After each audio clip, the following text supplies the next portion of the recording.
Let's start our first session in the afternoon. Session is to discuss the innovation and science and technology cooperation in BRICS. And we will start following our program with Professor Phano Masau. Professor is a research scholar with a research publication. He is the current director of the Business School of Durban University of Technology, and he also is the chair of the institutional research committee and previously served as associate professor at UKZN School of Managing IT and Governance. So, Professor, I just ask you to, this is for the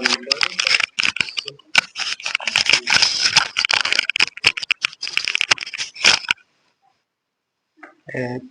Good afternoon. I am glad that I don't have to speak louder like how the previous speaker were doing. I have a voice amplifier here. Again, good afternoon, and it's great to be here. I have to say, it's my first time in Brazil, and it's quite an experience. As introduced, I am in management sciences, and I research mostly on entrepreneurship. And you should be asking yourself why a person who research in entrepreneurship is going to talk about science and technology. I think it is very important that we all accept that in everything that we do, there is science in it. Almost every day we interact with the outputs of technology. I would be highlighting that why I say output of technology later on in my presentation. And innovation is what drives most of the things that we see in today. So this is the reason why it is fitting for me to be sitting here. We are indeed in a very globalized world that faces a number of challenges. Some of them were discussed even earlier, but it is important that we understand that one country's challenge has implication on what happens and decisions that other countries make. And we are in the world where there is wars. We are in the world where artificial intelligence is in the forefront. It's developing very fast. Different killings that can be categorized in different words, corruption, and you cannot leave climate change when you talk about the changes that are taking place in the world that we live in. Well, the big elephant, which also will be used to demonstrate some of the examples that I'm going to be using for this discussion. We cannot forget to talk about the United States tariffs. And I will be using some cases that relates to the United States tariffs. And this is to augment my presentation that I titled Science and Technology as a Driver of Transformation, Innovation, and Sustainable Development.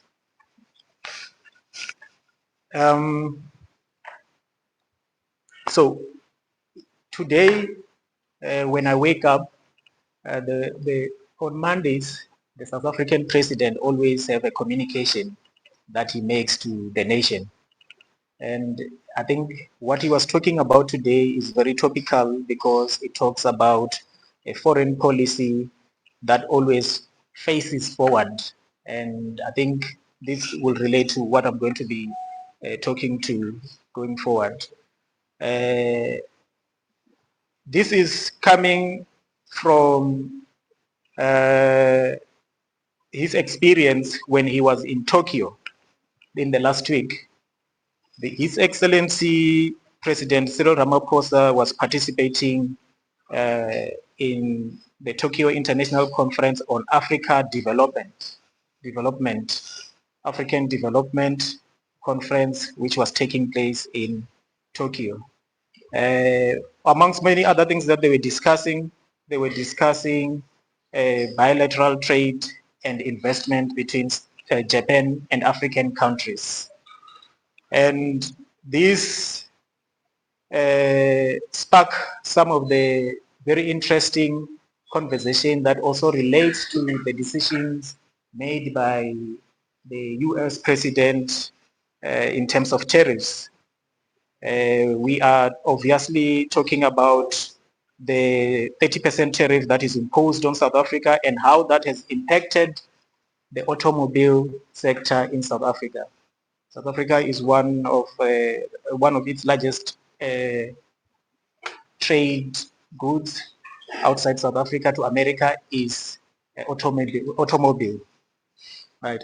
So it was interesting to wake up to see that there's already exploration of options in terms of where the trade direction will take.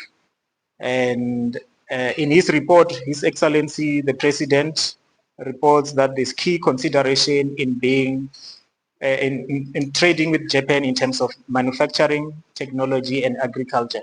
I want to emphasize here, because he start talking about manufacturing technology, and when you start looking at other interactions that he had in the previous 2 weeks, they were all towards getting the Chinese automobile companies to start having production lines in South Africa and to use South Africa as their gateway to other African countries.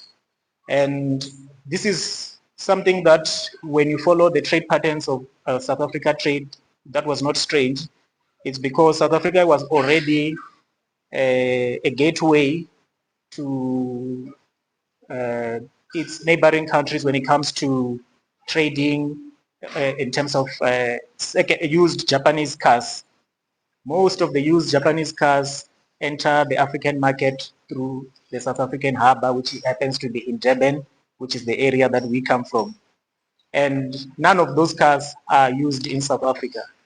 So it is an economic opportunity that comes because of already investment that are in place in South Africa and for the benefit of mostly the neighboring countries. Now, I like what follows there, because now it starts showing what will center the next interactions between even BRICS countries and South Africa.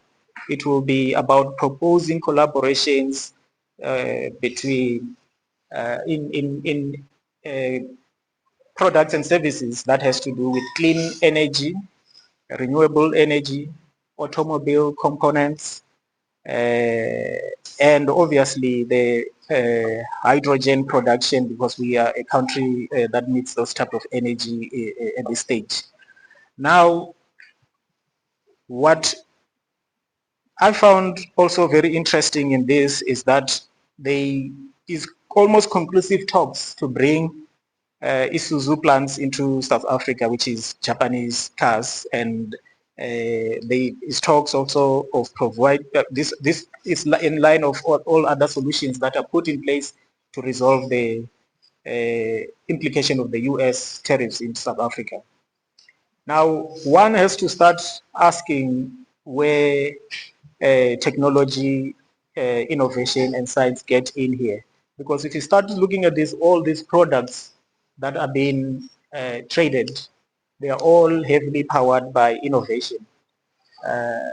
It is important that we start considering why the solution was never that South Africa have its own line of vehicles and start supplying it all over the continent. And we will try to allude to those talks in terms of why it didn't get there. And it relates to South African investment in terms of science and technology. Now, in explaining that, it is important that we also note that South Africa is one of those countries that I need to do research to understand the last time they had a trade surplus. In fact, report shows that only two BRICS countries, this is from the BRICS Journal of Economics, are currently having a trade surplus. So one, when they're talking about trade, they want to see it to be in a direction that will be beneficial and lead to a stage where we enjoy trade surplus. Now, to operationalize this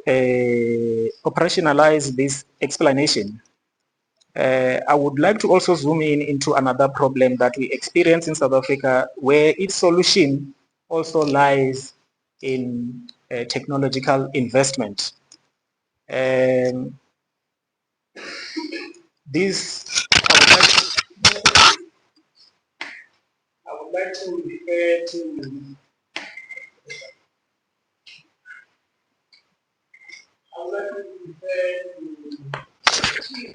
that is used in South Africa to print a driver's license.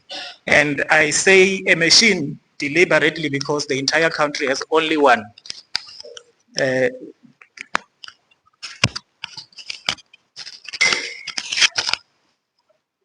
And this has resulted in over 3 months backlog of printing South African driver's license. And this is a machine that is currently getting orders of in the region of 10,500 a day, and it can only produce 7,000 cards in a day. So we have a substantial problem that calls for innovative solution, which in simple terms means that invest in an additional machine. Simple terms means that invest in technology that can produce faster products. Now, question comes in and say, where was this machine produced? And when you do research, you find that it's a machine that was sourced in France, and that has resulted in problems similar to that South African companies are unable to service. So it has issues that South African companies are unable to service. One, resulting to a very expensive cost of fixing it. Delays in printing the driver's license, and more than that, this is in the country where there's a decrease in investment in terms of science and technology. Now, one has to ask why should consider a technology as a solution here. And this is for you now to start seeing that this machine, because there's increasing number of requests to print licenses, it has led to over 21 million rand cost of fixing it, which is service cost. This is a machine that is 25 years old in terms of years. It means that it's a machine that has came over 25 years ago, so it has not been improved ever since. So there is no new one technology in terms of that. And there is estimated that to keep up with improvement when it comes to printing of the cards of that standard, South Africa has to be investing about 1 billion rands in terms of sourcing newer and machines and also to service it. So very high cost that one has to consider, and that would obviously be leaving South African economy to another country that can produce this machine if we don't innovate. So the problems that we experience now, you can see that they call for even greater investment when it comes to science and technology. And it calls for our leaders to put technology in the forefront and to be forward-looking and not look for solution in the East or the West in terms of countries. So being forward-looking, why is this important? Because even in fields that I am in, it's not strange for us to start talking about artificial intelligence. It's not strange for a person in management to talk about renewable energy, blockchain. You can talk about all these different terminology that uh, that define the evolution of technology today. These are becoming everyday language, and to successfully manage an economy like South Africa, we need to be talking about investing in science and technology so that we can have South African made products to resolve South African challenge that needs innovation. Now, uh, now understanding that this technology, is no longer a foreign vocab to an ordinary citizen, then one has to go to a point where you start asking what should researchers be doing in order to incorporate, what type of questions that researchers should be doing in order to conduct research studies that are aligned with this evolution of technology. And one has to start thinking of questions similar to how are we going to manage organization in the era where data is more valuable than gold. And this is what we are seeing currently, is that there is a shift in terms of what trade is centered on to trading data. And this transition can be traced back, and for you to understand the cost of this transition. If you remember, I cannot recall the years, the first trade evolution could be defined by trading of sugar. Then it went to trading of slaves. Then it went to trading of gold, where it gave birth to Bretton Woods Institute system. And now we have introduction of data into trade. And this is what is going to evolutionize the direction of trade going forward.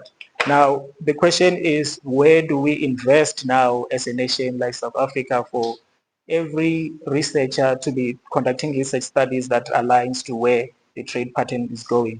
So those are important questions that we should be looking at. How do we now harness artificial intelligence ethically so that it augments what we do rather than replacing human? I think this is a question that I even had a few people talking about today, to say how do we coexist now with artificial intelligence? How do we make it to become complementary to what we do every day and not be fearful that it's going to replace us? It's a technology that is here that is going to be in existence for a very long time, and it calls for us to start investing on solutions so that people can start to be more productive and not be fearful of using this technology. The last thing that I would like to emphasize on is how do we build sustainable businesses that balance profit and well-being of the planet. And this is very important when you're talking about technology, because people need to start investing money and make very large returns thereof. You can think of the monies that people who are investing in artificial intelligence are getting. And this requires people to start thinking of capitalism differently. So my call here is for us to start thinking of conscious capitalism, because as a person who studied economics, I do believe that economies strive because of capitalism acts. So conscious capitalism just simply says, in every act that business take in pursuit of profit, they should also consider the sustainability of the planet that they coexist in. So this is what the literature of capitalism brings back to the running of the businesses. And I think this is very important when we're talking about investment in technology, because it should be technology that is sustainable. Now, to wrap up the discussion, One has to think about countries like South Africa that already earlier I've already defined that they are investing less and less in science and technology. And it's not because they don't value science and technology. It is because at some instances they do not have the funds to invest. So collaboration here becomes very important, even collaboration with BRICS country and collaboration with even other countries that wants to advance technology. So I do hear people back home talk about the emergence of e-governance as a solution to the problems that we have, and such requires very huge investment. Such requires use of artificial intelligence, and such requires that there is greater investment back into technology, innovation, and science. And this also informs the education that we impart on our learners, so that it should be oriented towards providing those type of solutions. So what the picture I'm painting here is that the future of the countries like ours will not be built in isolation, but will be built in as a result of collaboration between different countries. This is how we're going to be able to share knowledge. This is how we're going to be able to co-create solutions. This is how we're going to be able to leverage in our diversity for collective progress. And I think as we embrace technological advancements, we must also remember that their purpose is not technology itself, but more about the management of these changes, so that at the end there is greater social welfare that results as a investment in technology. So it's about channeling the investment into the right direction, and that there is a greater output that promotes human dignity. And to close, my presentation therefore calls for a balance between technological progress and responsibility, as this will be a true definition of good leadership in the world of technology, and also to cater for the next generation of, in the face of technological change. So I will stop here, Chairperson, and allow the next speaker. Thank you.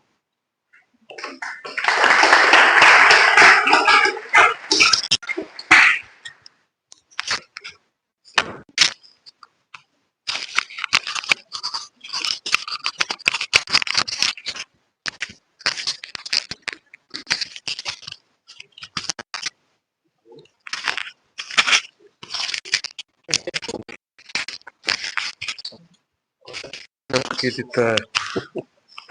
Eu vou ter que ser aqui assim. Pode. Porque ele tá do lado.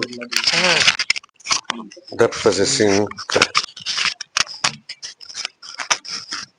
Tá bom. Ele tá escorregando.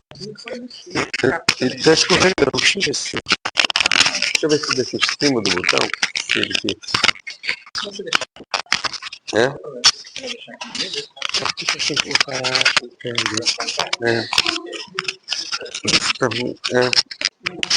Ele tá muito larguinho. Não. Tá fica? Será? Qualquer coisa você avisa se cair. Eu paro. Foi? Tá aqui, né? Carlos Gadelha. Carlos Gadelha is a researcher of the Center for Development Foundation, and also an old colleague here. and people that is moving forward the concept of industrial health from industrial complex here in Brazil. And also with a large experience as a policymaker.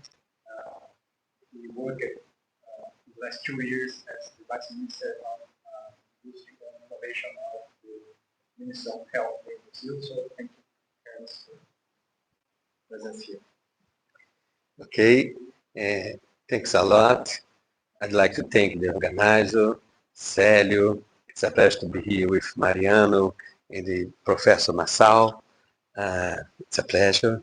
And I will do my presentation in English, not my native language. If you have any problem to understand, please let me know.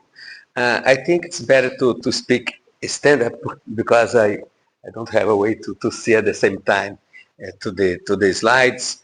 And the main difficulty here is to manage 2 mics. But I'm sure it will be possible to use that. Then I will present the Brazilian perspective of the health economic industrial complex. We try, it's not only a specific experience, but it's an experience that put together science, technology, and innovation, well-being, and the environmental sustainability. Then it's a way, or I don't like to use model, but it's a way to think together the economic dimension, the science and technology and innovation dimension, and the well-being of people and of the planet dimension. I brought one presentation because I think it's better for you to follow that. Let me... Pode ser aqui. É? I try to manage 2 mics and the keyboard. Okay. Then I will try to bring the presentation of this Brazilian perspective, but to discuss more broadly science, technology, and innovation in the BRICS. That is the main subject you are discussing here. First, let me try to return for the Brazilian social pact established in the Brazilian Constitution of 1988. It was established at the same time that health is a right of all and a duty of the state. We create one of the biggest universal system in the global south. In terms of the population, it is the biggest one. It was very important during the pandemic COVID-19, but it's really a very, very big challenge considering the financing problem and the other challenge that a country from the global south face. At the same time, in the Constitution, we established that science, technology, and innovation must be a priority for the government. And we established in our Constitution that the domestic market is part of the national heritage. I brought it here to show you the social pact that put together welfare, health, considered in terms of health, science, technology, and innovation, and the internal market. We can discuss to think about the regional market and the BRICS market within this perspective. The perspective we developed, very linked with this constitutional approach, is that we must think together the institutional, social, and the environmental transformation and the economic, productive, and science, technology, and innovation transformation. These are not 2 different worlds.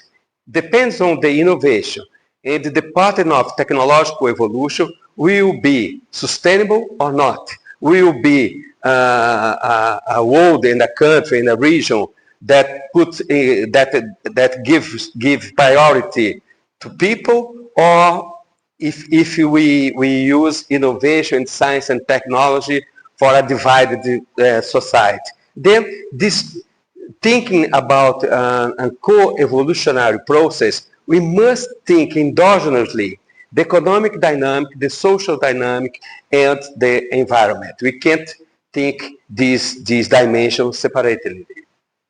The perspective of the health economic complex consider health as a system. We can only to present the idea, we can deal with 4 different subsystems. The chemical and biotechnological subsystem that involve medicine, API, vaccine, blood products, diagnostic reagents. The technological paradigms is related to chemical and biotechnological based technologies. The second subsystem is related to mechanical, electronic, and material-based subsystem. For example, when we think about COVID-19, how to face COVID, we face COVID-19. We need at the same time to have vaccine, biotechnology, and to have ventilator to use to take care of people. The third subsystem that we must consider together is the services subsystem. We have to organize the primary care, hospital, outpatient clinics, diagnostic services, retail, and the distribution. It's not only to think services as only an area that it's not organized in a capitalist way. Nowadays, the industrial logic is pervasive in all of the health system. Then, when you think about how to discover a new vaccine, a new medicines, we need to put together the service to test the innovation and to introduce the innovation in the direction of people. Here is the way where innovation transforms itself in welfare or not.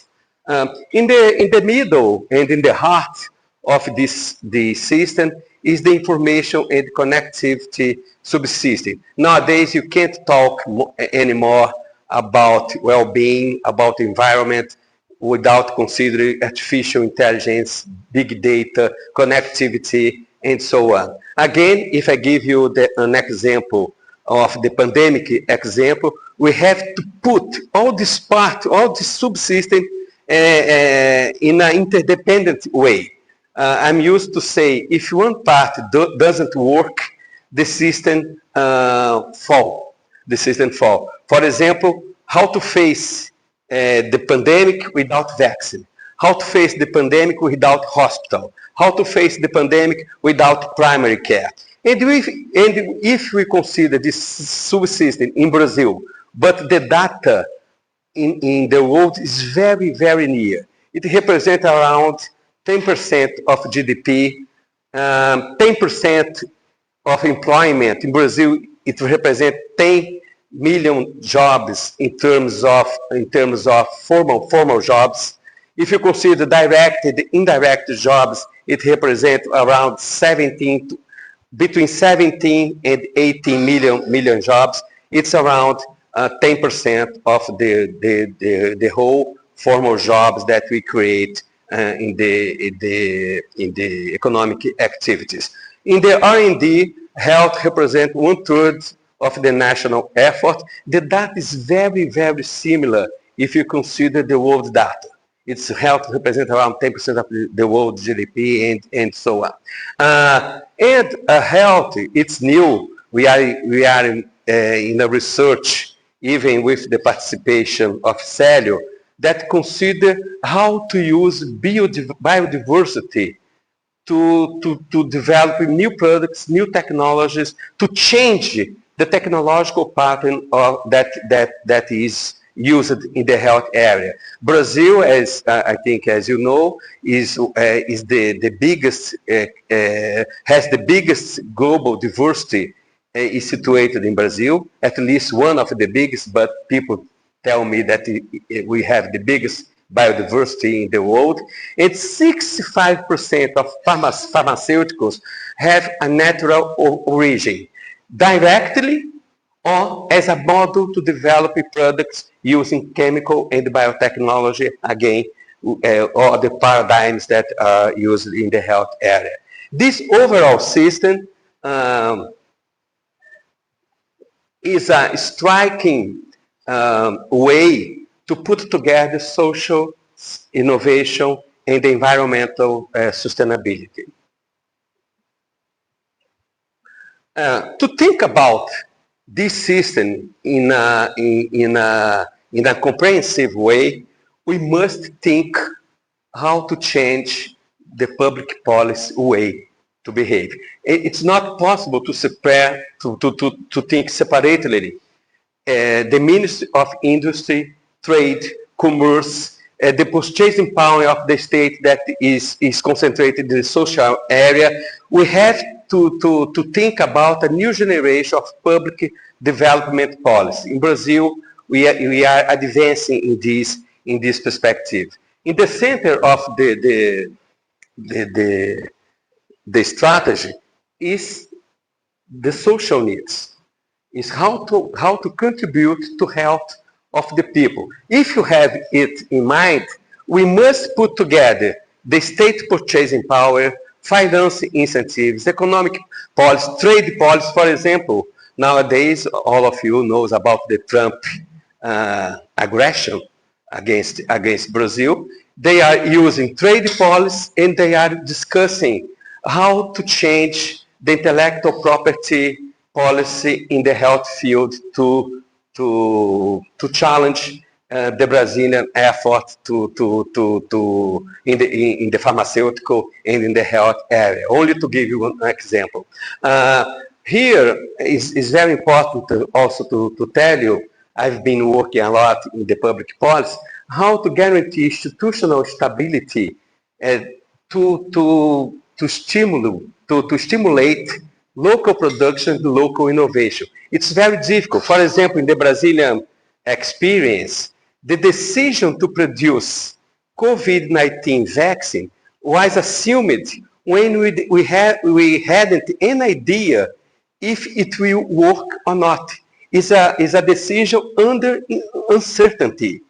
Then how to create institutional architecture that permit a perspective, or to permit a risk-take perspective inside the public sector, not only as a matter exclusivity to the private sector. Then it's important, and here I brought the conception of Mariano Mazzucato, how to think about the state committed challenge and mission, and also how to put together the state and the private sector to follow a strategy that could articulate all this policy.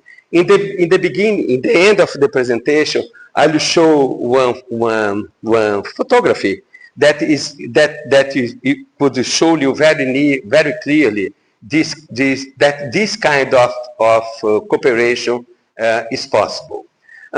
In terms of policy, we could put the national strategy for the development of the health economic industrial complex in the heart of the development policy of Brazil.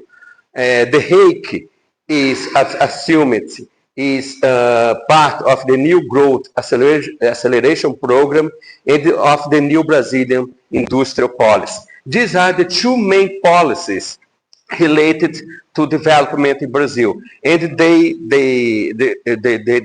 health and the health economic industrial complex was considered one of the highest priority. If you think globally, we could approve under the Brazilian presidency of G20, we could approve a global coalition for local and regional production, innovation, and equitable access. We approved that. We are discussing it in South Africa, nowadays under the South Africa presidency of G20, how to put together international cooperation to reduce the technological asymmetries that we face in the health area. Oh God. No, no, no, no, no, no, no, no, no, no, no, no. Tá um pouco preso aqui.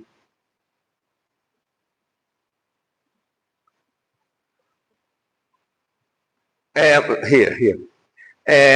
The policy perspective, as I told you, the beginning of the policy is to define the challenge, the health challenge, not only the technology or the products. The technology and the products are the means to achieve the health result. It's not only words, but we developed a matrix. Oh God.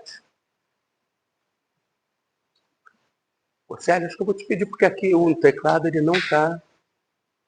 We developed a matrix that selected health problems as neglected disease, cancer, cardiovascular disease, diabetes, preparedness for pandemic in the first place, and it directed the technological effort in terms of biotechnology, chemical, equipment, and connectivity technologies.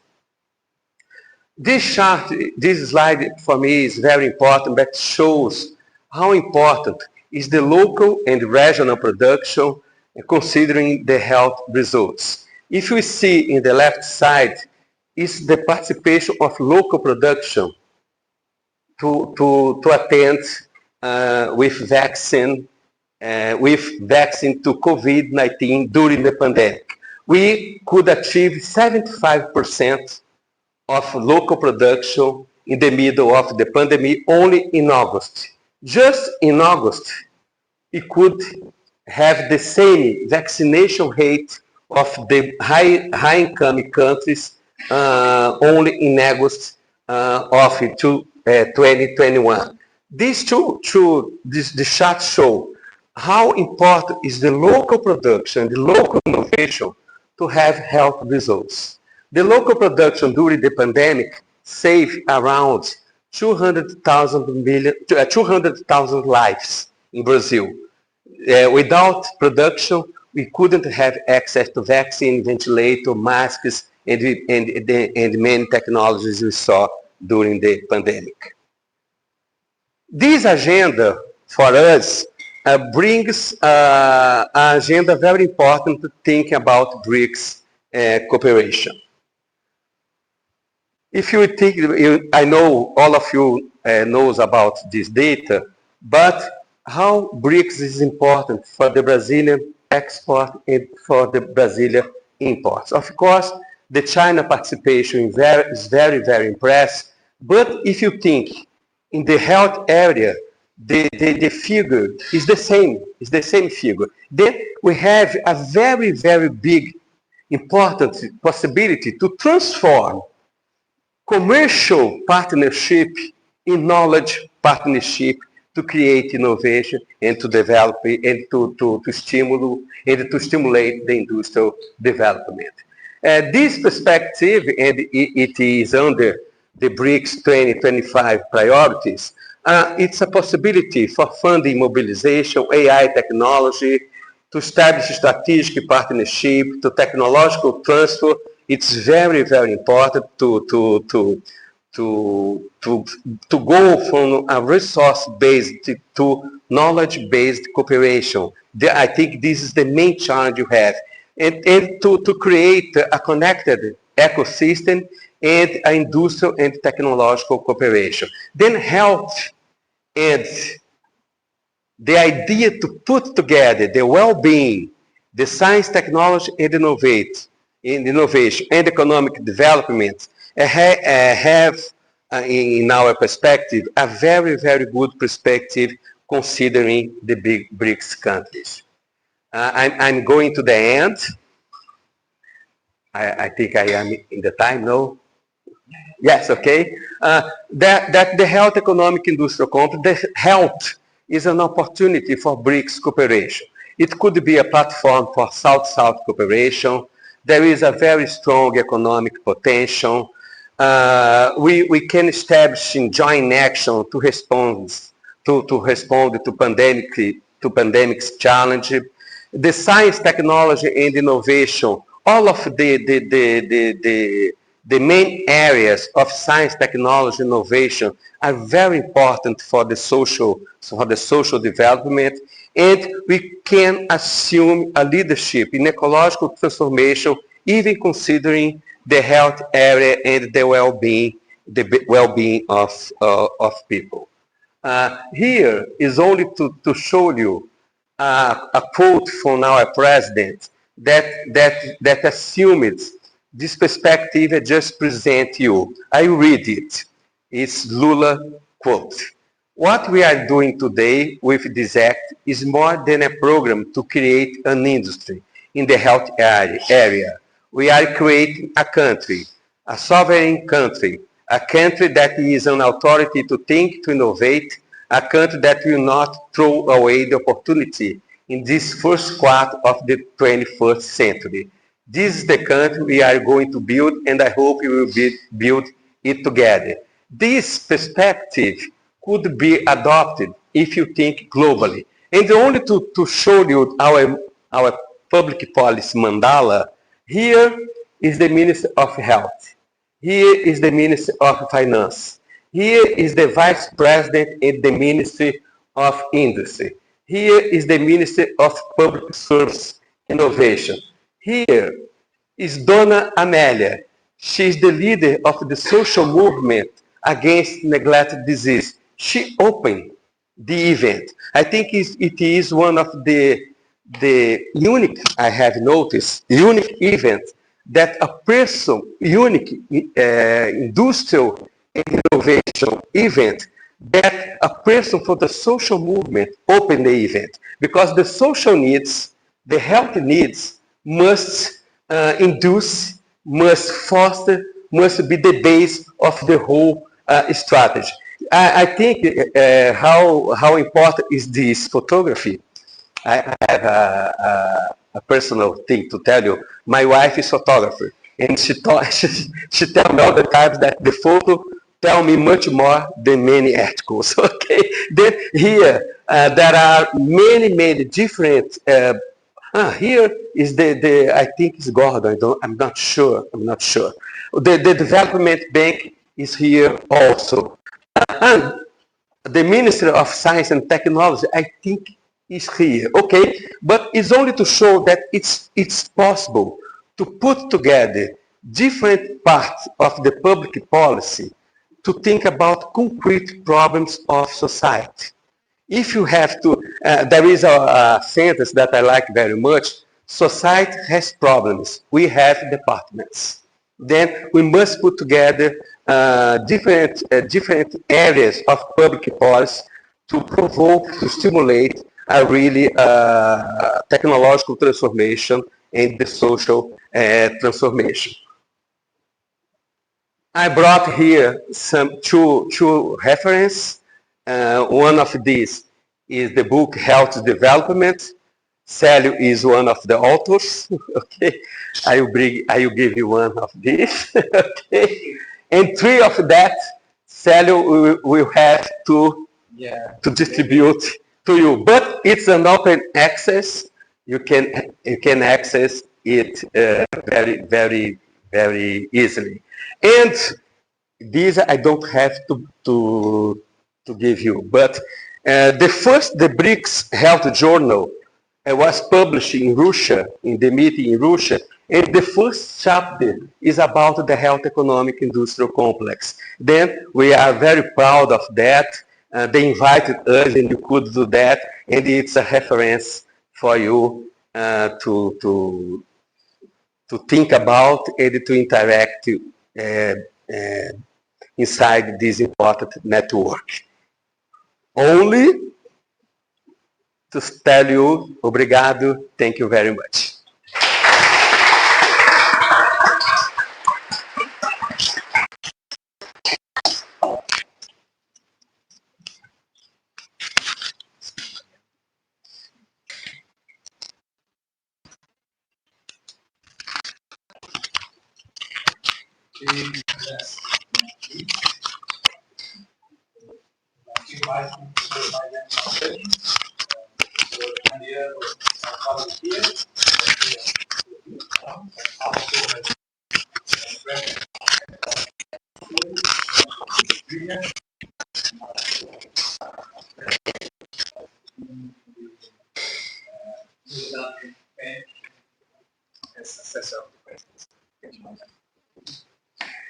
Thank you.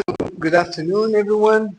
I begin by thanking the organizers for inviting me to take part in this panel, and also congratulate the organizers for launching today this sixth edition of the International School on the development challenges.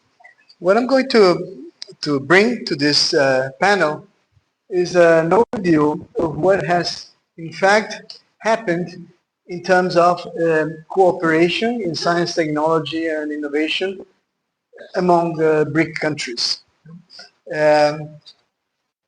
Just going to use this presentation to follow this what I'm talking about. There are no charts, no tables, but I can refer you very interested in that. Okay, so basically 4 points. First, brief introduction on the BRICS trajectory, just to highlight where we are now. Second, some overview also of the national innovation systems of the BRIC countries, to highlight some of the challenges and opportunities for cooperation. Third will be what I just said, what has in fact been done in STI cooperation in the last decade. And finally, to bring to you some things that in my view are challenges that demand some creativity and courage.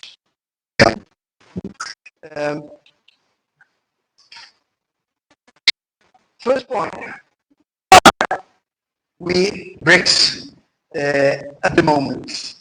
Well, we all know that BRICS, in fact, emerged as a shortcut to refer from a Wall Street view, what were the countries with highest growth potential in the first decade of the 21st century. Yeah? Actually, the term BRICS came out of a consultant, a Wall Street consultant, if I'm not wrong, working for Goldman Sachs. He was trying to show in the context of the impending 2008 crisis, where were new frontiers for capital accumulation, for economic gains, and then he thought that those large countries, Brazil, India, China, Russia, South Africa, were interesting markets to take your money to. Yeah? So that seems like a paradox, because it ended up being something completely different, or at least beyond that.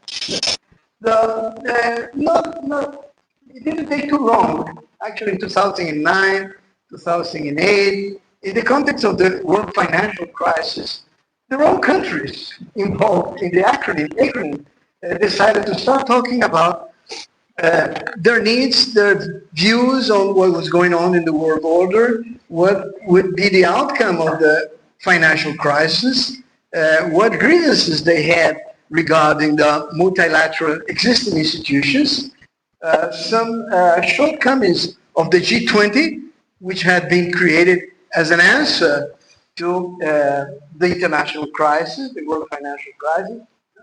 So, at the beginning, in this second stage, BRICS was basically a place, a space to dialogue, to find common goals, common priorities.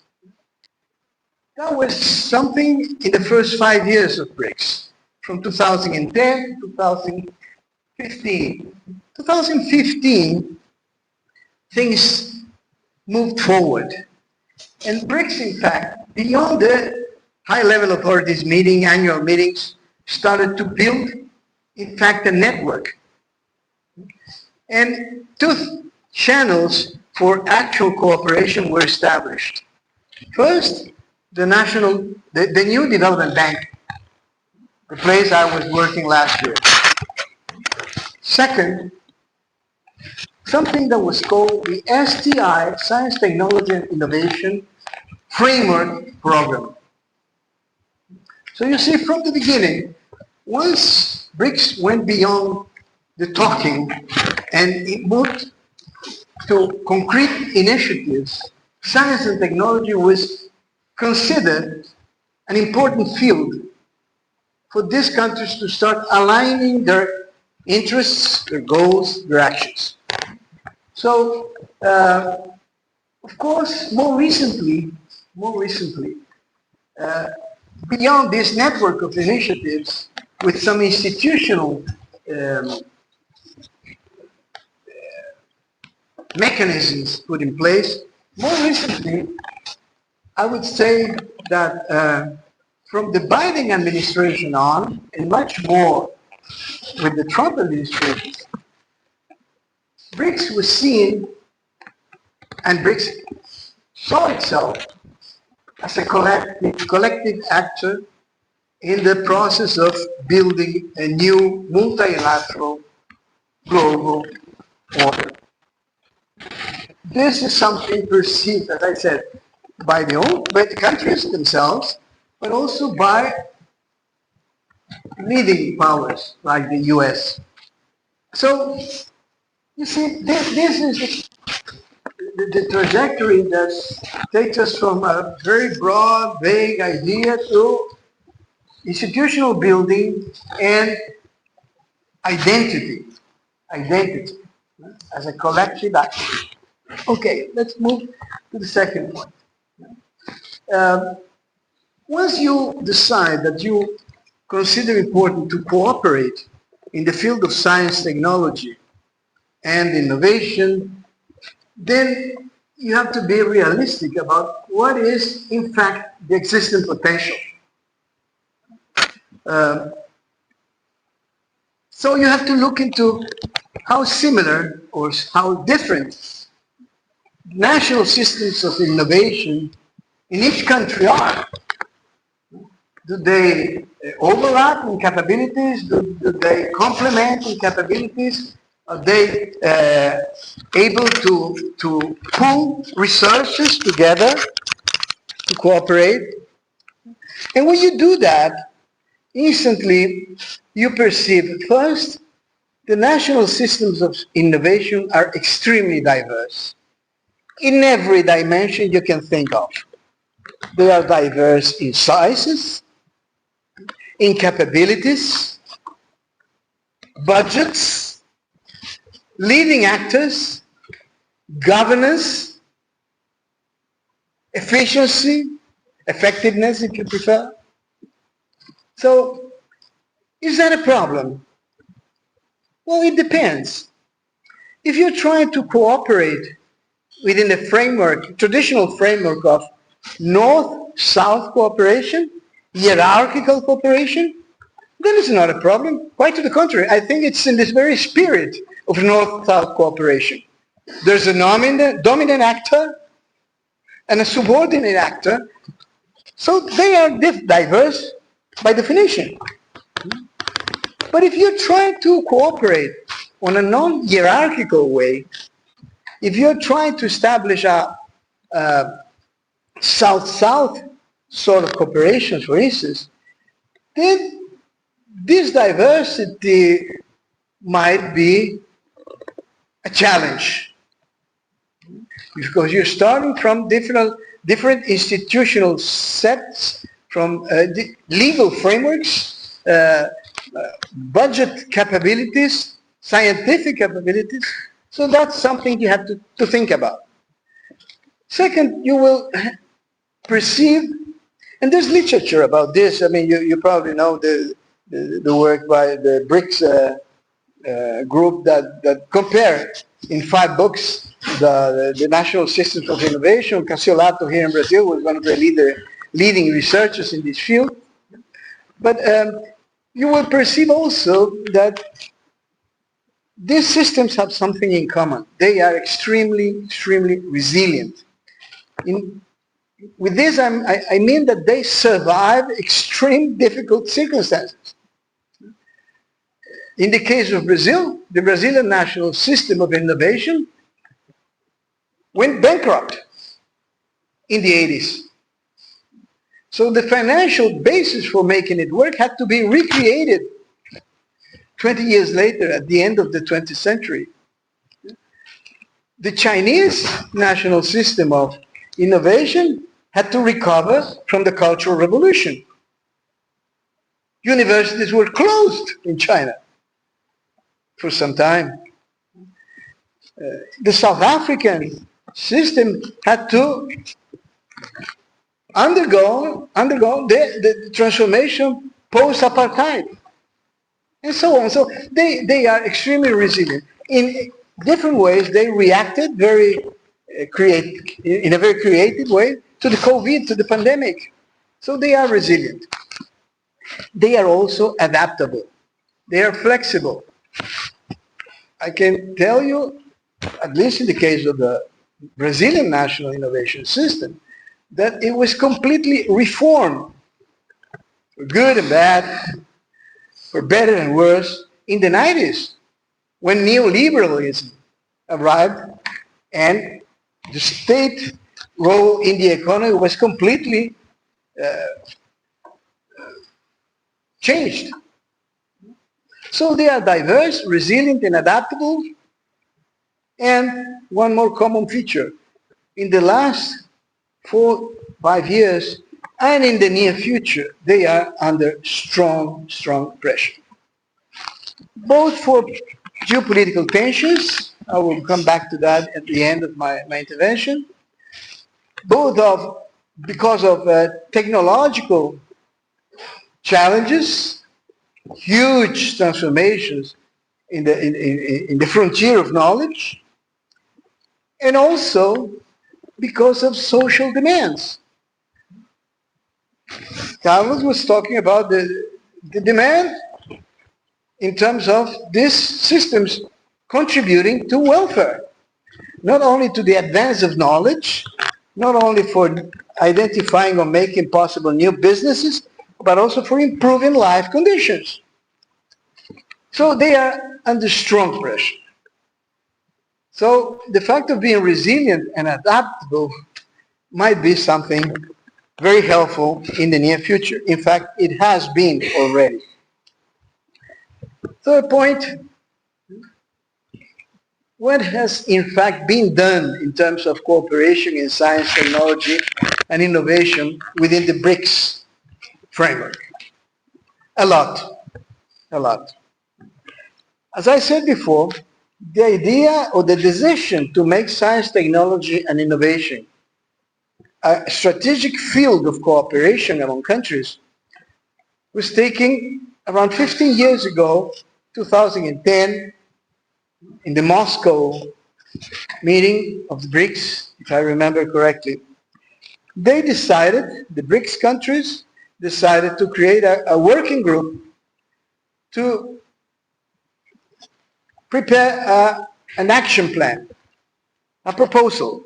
And that was the origin of the framework program.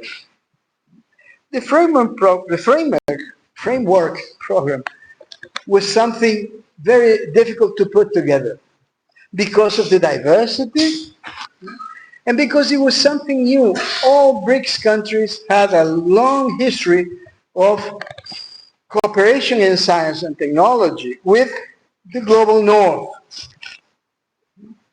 Academic exchange, joint research, all this happened for quite a long time between the BRICS countries and the US and Europe. South-South cooperation was something existing at some level in the regional domains. Like Brazil used to cooperate with neighbor countries in science and technology. Of course, there were exceptions. Like Brazil and China run a joint space program since the 80s. But cooperating among Brazil, China, Russia, South Africa, India, that was something that hadn't been tried before. So it took a while. It took a while to make the institutional innovation need to make this possible, to establish a steering committee, to establish the actual instruments, financial instruments, the information sharing instruments. All this took about a year. But in 2016, the proposal was ready and it was approved as a pilot phase, 5 years, 2016, 2021. Yeah? The idea was to make annual calls for proposals, research proposals, involving at least scientists from 3 of the BRICS countries. Yeah? So from the beginning, it was collaborative research. Not bilateral, at least 3. As I said, I don't know what people, I wasn't there at the time, so I don't know exactly what were the expectations. Were they optimistic? Did they expect a large number of submissions or not? Well, in fact, they got a large number of submissions. Let me remember here. You know how many submissions were received by the committee? 10? 20? 100? 300. 320 research proposals were elaborated by at least scientists from 3 of the 5 countries. Amazing, right? Amazing. That was in 2016. Out of those 320 proposals, 25 were approved. Each of them got something between $2 and $3 million. It was financed collectively by each of the BRIC countries through their national institutions. Unlike the European Union, which created institutions and layers of new institutions to run collective efforts, the BRICS decided to be modest, to be humble. Let's try and see how far can our existing institutions take us. So you didn't need to build a new bureaucracy to run the program. Next year, 2017, the second call, 426 proposals submitted, 33 approved. The next year didn't have, in 2018, there was not a call. It was not an open call for new proposals. They were already managing more than 50 proposals, around 60, and they couldn't establish the monitoring. It was troublesome making the monitoring and making the money available. So in 2018, there were no calls. But the next year, 2019, there was the third call, 334 proposals, another 35 approved. Have you remembered 2020 with some pandemic situation that the program faced? So they had to improvise, and they launched an emergency call asking for projects, research projects directly related to COVID. It was a short-term call. In 2 months, the research proposals had to be elaborated. There were only 100 submissions, and 20 approved. Well, by then, 2020, in spite of COVID, it was very clear to the steering committee and to the BRICS authority that the program was a success.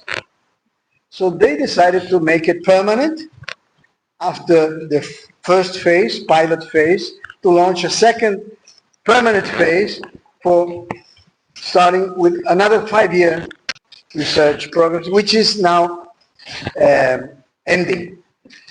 The huge number of proposals, the huge number of approvals, and the success of the evaluation of the research proposals in publications, in patents, and all the sorts of indicators you use to assess the quality of the research, the grades of the program were very high. There was an innovation, though, in this second phase.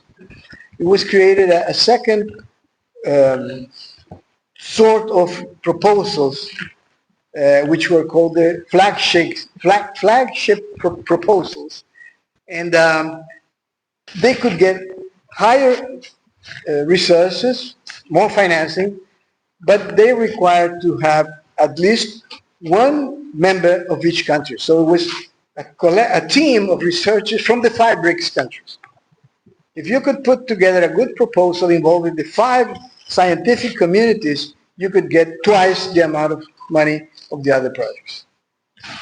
In every way, this framework is a concrete example of that cooperation is possible. I'm not saying this only because of the quality of the research, as I said before, citations, publications, papers published. I'm referring to the very challenging process of institutional learning and building to put a program of this size and complexity together and make it work, involving agencies with different traditions, resources, routines, in making it work in a south-south horizontal style of cooperation. No dominant partner, nor subordinate partner. Every scientist contributes what his research group, his lab, his knowledge brings to the project. So this is something very valuable. Learning how to establish a governance process, a monitoring and assessment project, and funding. That's a great step forward. Of course, success always brings more challenges. So let's move to my last point. Challenges ahead. The Kazan Declaration, which was the meeting in Russia in 2024, if you read it, it confirms the positive assessment of the BRICS about the STI Framework program, and proposes that it continues, becomes a very positive field for bringing together BRICS countries. So that's a huge responsibility to put this program in 2 or 3 more editions, 5 years each. But BRICS is no longer 5 countries. BRICS Plus involves a larger and more diverse, even more diverse, number of national systems of innovation. And then you're talking about Egypt and Bangladesh, and it's challenging. What will you do with the steering committee? How many proposals will you have to deal to approve or reject? So that's a big challenge, and I think it's under Brazil's responsibility now, heading BRICS, to put together a new version, extended version of the BRICS framework program. But I think the main difficulty, the main challenge lies in moving from research to innovation. That was mentioned in the two previous presentations of the panel. And when you involve firms, you involve markets, you involve competition. Yeah? This is something that has to be considered. Because as I said before, the demands on national innovation systems are growing beyond just creating knowledge. Now it's about creating welfare, improving living conditions. So this involves products, services. It's not just publications. It involves investment, capital. It involves people working, jobs, employment, and a lot of policies. You saw all the ministers that were present in Carlos' image of the launching of the program by the president. So it involves trade policy, it involves economic policy. It's challenging. Yeah? One thing that is also important to mention is that I referred previously to the movements of the frontier of knowledge. 10 years ago, when the program started in 2015, the idea was that the frontier of knowledge was moving, exploring new possibilities, biotechnology, new materials, new forms of energy. 10 years after, today, a decade after the program started, some of this new knowledge has already moved to the markets. If you remember the product cycle of Vernon, some of this knowledge is no longer new products. New electric vehicles are not a new product in the sense of a pioneer. Now, making money out of electric cars means mass production, low cost, standardization. I mean, it's huge investment of capital. So we've moved to a stage where manufacturing knowledge, advanced manufacturing now, is key. So scientific knowledge, engineering knowledge is not enough. You need to develop people who knows how to make the things, business models that make these products rich, that make molecules, bio or chemical molecules, become medicines, pharmaceuticals, and produce them, mass produce them, cheap, so they can be accessible. This is something very challenging. The framework of science and technology works. Cooperation in innovation, that's a new world that BRICS countries will have to face. Of course, many processes are there helping this, like the foreign investments, BRICS countries investing in other BRICS countries, joint labs being built.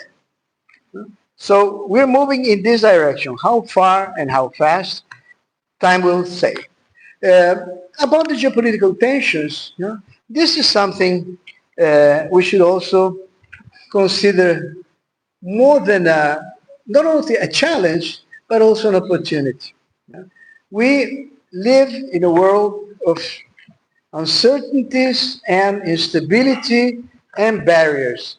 What used to be the free flow of knowledge and people in the scientific and academic world is no longer there. Vetoes exclude students and scientists from one country reaching labs or taking part in projects in other countries. Knowledge is a weapon. So, in this sense, we have a problem because all of our national systems are used, as I said before, to this vertical north-south sourcing of knowledge, sourcing of good, high-quality training. That's the problem. Those opportunities are no longer there, at least not as easily as before, and not as for free as before. But that's a challenge. The opportunity is that it gives us an incentive to put more efforts, more energy, more creativity in South-South cooperation. And I end by one final point regarding this South-South cooperation. There's a field that is mostly overlooked regarding the possibilities or the potential of South-South cooperation, which is the field of policy innovation. As I said earlier, all of these countries, the BRICS, the old and the new BRICS countries, have national systems of innovation, diverse, resilient, and also adaptable. All of us have undergone transformations, reforms of our national innovation systems. Making policy, improving policy is a trial and error process.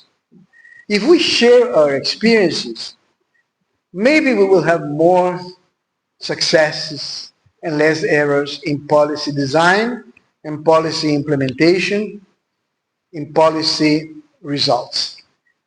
So with that, I end my intervention. Thanks for your time.